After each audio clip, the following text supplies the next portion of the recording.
নাম হচ্ছে অক্সিটোসিন। কি নাম? আপনি যে এই যে আজে বাজে খাবার খেয়ে যে রক্তের নালী ধ্বংস করে ফেলছেন, রক্তের নালী যে জ্যাম করে ফেলছেন, এই রক্তের নালীকে পরিষ্কার করার জন্য আপনার অক্সিটোসিন লাগবে। ছোট বাচ্চাদের সাথে যখন আপনি একটু কথাবার্তা বলবেন, তখন একটা হচ্ছে ওয়াইফাই এর মতো, ওয়াইফাই চিনেন তো, তখন একটা ওয়াইফাই এর মতো একটা ইলেকট্রোম্যাগনেটিক এরিয়া তৈরি হয়। যে ভাই এটা আবার কি? হ্যাঁ, এটা হচ্ছে ওয়াইফাই এর মতো সহজ করে বলি, এই জায়গায় যদি একটা ওয়াইফাই এর কোড দেই, আর ওই কোডটা যারা যারা ব্যবহার করবে ওয়াইফাই চালাইতে পারবে না। এরকম ছোট বাচ্চার সাথে যখন আপনি একই এরিয়ায় থাকবেন, তখন ওই এরিয়ার মধ্যে অক্সিটোসিনের একটা নেটওয়ার্ক তৈরি হয়ে যায়, অক্সিটোসিন। তখন আপনার রক্তের যে নালীগুলো আছে এগুলো পরিষ্কার হবে। রক্তের নালীগুলো তখন সার্ভেক্সেল আর ডিটারজেন্ট দিয়ে পরিষ্কার হবে না, তখন রক্তের নালীগুলো কিভাবে পরিষ্কার হবে? এই যে কথা বললেন, ছোট শিশুর সাথে একসাথে থাকলেন, তখন রক্তের নালীগুলো পরিষ্কার হয়ে গেল।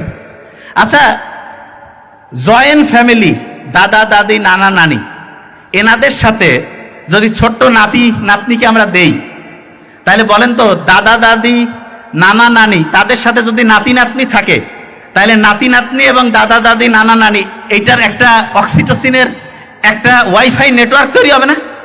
এতে করে দাদা দাদি নানা নানি তাদের রক্তের নালী কি পরিষ্কার হবে নাকি অপরিষ্কার? এ কথা কেন না কেন?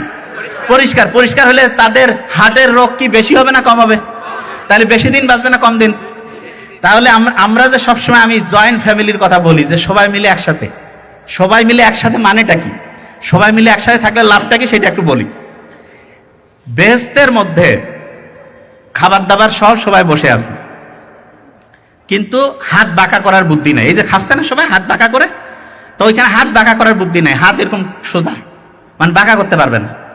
আর দোজকের মধ্যে ওইখানেও খাবার দাবার রেখে দিয়েছে, আছে, কিন্তু ওইখানেও হাত বাঁকা করতে পারবে না। এটা বোঝার জন্য, আসলে তো বেহেশত কেমন সেটা তো অন্যরকম, জাস্ট একটা ঘটনা বুঝাচ্ছি। তা যারা হচ্ছে যে দেখা গেছে যে এই বেহেশতে যাবে, তারা কি মানসিকতা কি ভালো না খারাপ? ভালো। ভালো মানুষতা কি অন্যকে হেল্প করব কি হেল্প করব না?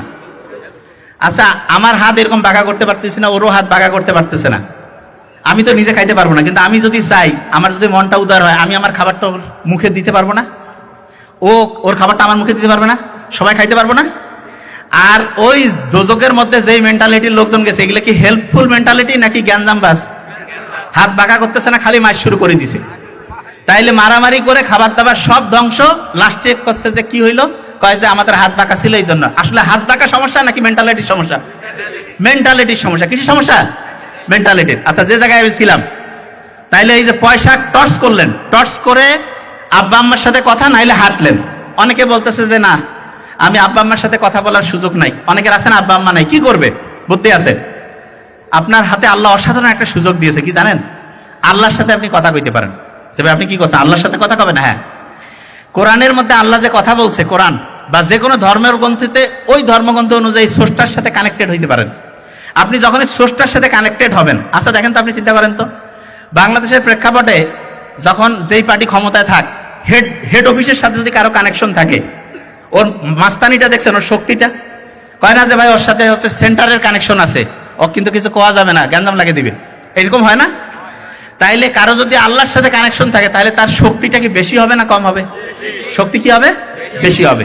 তাহলে আল্লাহর সাথে কানেকশন করার জন্য খুব সহজ বুদ্ধি, কিছু না, আপনি আপনার কোরআন পড়েন, হাদিস পড়েন, নামাজ পড়েন, আল্লাহর সাথে কানেক্টেড হয়ে যান। এবার দেখেন একটা জিনিস বলি, ব্রেইনের মধ্যে যে সেলগুলো আছে, যে কোষগুলো আছে, কোষগুলো, এই কোষগুলো মোবাইলের এই যে মোবাইল আছে না, যখন আমি সব সময় মোবাইলের দিকে তাকায় থাকি, তখন রাতের ঘুমটা যখন আমার নষ্ট হয়ে যায়, তখন একটা ব্রেইনের কোষের সাথে আরেকটা ব্রেইনের যে নেটওয়ার্কটা আছে, এই নেটওয়ার্কটা দুর্বল হয়ে যায়। এইখানে যারা যারা আছেন, মনে হইতো যে 9-10-এ পড়াশোনা ভালো ছিল, এখন পড়া অতটা ভালো মনে থাকে না, পড়লেও খেয়াল রাখার শক্তিটা কমে গেছে, এরকম কারা কারা হাত উঁচু করেন তো? আচ্ছা ঠিক আছে, নামান, কোনো সমস্যা নাই, ট্রিটমেন্ট আছে। আপনারা কি জানেন মাথার মধ্যে এক রকমের পানি আছে, পানি, মাথার মধ্যে এক রকমের পানি আছে, এই পানিটাকে বলে সিএসএফ। কি নাম বলে? সিএসএফ। শুনেন, আপনার মাথার মধ্যে যে ব্রেইনটা আছে না, এইটার ওজন প্রায় 1.5 কেজি, 1.5 কেজি, কিন্তু 1.5 কেজি ওজনের মাথা মনে হয় কি? মাথার মধ্যে যে আল্লাহ পানি রাখছে না, ওই পানিতে ব্রেইনটা ডুবন্ত ভাসন্ত অবস্থায় থাকার কারণে সাঁতার কাটলে ওজনটা হালকা হয় না, আর্কিমিডিসের সূত্র, তখন মাত্র ব্রেইনটা 50 গ্রাম হয়। কত গ্রাম? 50 গ্রাম। ব্রেনটা যেই পানির মধ্যে থাকে, সেই পানির ব্রেনটা যেই পানিতে ডুবে থাকে, সেই পানির সবচেয়ে পছন্দের খাবার, 1 নম্বর পছন্দ হচ্ছে মধু। কি খাবার? মধু। মধু নিয়ে যে আল্লাহ সূরা বানিয়েছে এমনি বানায় নেই। মধু যদি কেউ রেগুলার পান করে, তাহলে মাথার মধ্যে ব্রেনটা যেই পানিতে ভাসতেছে ডুবতেছে, ওই পানিটা সবচেয়ে বেশি স্বাস্থ্যকর থাকে। তাহলে ব্রেইনের পানির জন্য সবচেয়ে স্বাস্থ্যকর 1 নম্বর খাবার কোনটা? মধু। আর একটা খাবারের কথা প্রথম বলে দিয়েছি, ঘুম। আরেকটা কি বলছিলাম? ঘুম। আচ্ছা শোনেন, প্রত্যেকটা স্টুডেন্টের ব্রেইনটা সবচাইতে বেশি পাওয়ারফুল হবে, সবচেয়ে পাওয়ারফুল। যে ভাই এটা কিভাবে করব, বুদ্ধিটা আমরা কিন্তু দিয়ে দিচ্ছি।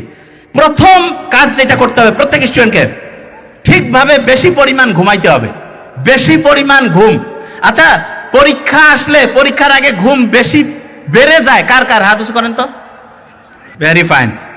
আচ্ছা শুনেন, আমি বলি এটা লিখে রাখেন, পরীক্ষার আগে বেশি ঘুমানো উচিত না কম ঘুমানো উচিত? আপনারা জানেন এটা? কোথায় শুনলেন? ও, পরীক্ষার আগে বেশি ঘুমাইতে হবে কেন সেটা বলি আগে, শুনেন। এই শুনেন, আপনারা যখন ওই যে রেজাল্ট দেখেন না, এক সময় হঠাৎ করে বিসিএস এর রেজাল্ট দিল, মেট্রিকের ইন্টার রেজাল্ট দিল, একসাথে সবাই যখন ঢুকে দেখবেন না যে সফটওয়্যার জ্যাম হয়ে গেছে, কেউ কারো রেজাল্ট দেখতে পাচ্ছে না?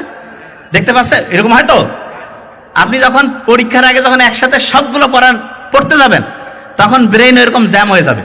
যে ভাই তাহলে ব্রেইনের জ্যাম কিভাবে ছুটাবো? বুদ্ধি আছে। শোনেন, নর্মালি আপনি যা ঘুমান, নর্মালি আপনার 7 ঘন্টা ঘুমাইতে হবে দৈনিক।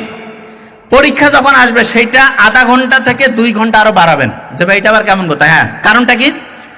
আপনি যেই পড়াটা পড়বেন, পড়াটা নর্মালি আপনার এই পড়লাম, আপনার বাড়ির মধ্যে ওই যে বাইরে আছে না একটা বৈঠকখানা থাকে না বাইরে, ওই যে কয় না আঙিনা, যখন আমরা একটা পড়া পড়ি ব্রেইনেরও একটা হচ্ছে আঙিনা আছে, ওইখানে যে পড়াটা আগে থাকলো, ওইখানে থাকলে কাম হবে না। ভিতরে একদম ড্রয়িং রুমে ঢুকাইতে হবে, ওইটার একটা স্পেশাল নাম আছে, হিপ্পোক্যাম্পাস। কি নাম?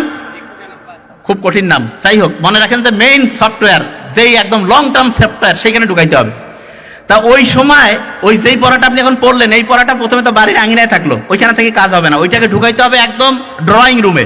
তা ড্রয়িং রুমে যাওয়ার জন্য সবচেয়ে ভালো যে টাইম, যেই টাইমে সে ড্রয়িং রুমে যায়, সেটা হচ্ছে ঘুমানোর টাইম। আপনি পরীক্ষার আগে বেশি পরিমাণ পড়া পড়েন না, তাহলে বেশি পরিমাণ পড়াকে আপনার পাস করে দিতে হবে না? বেশি পড়া যদি আপনি পাস করতে চান, ওই আঙিনা থেকে ড্রয়িং রুমে নিতে চান,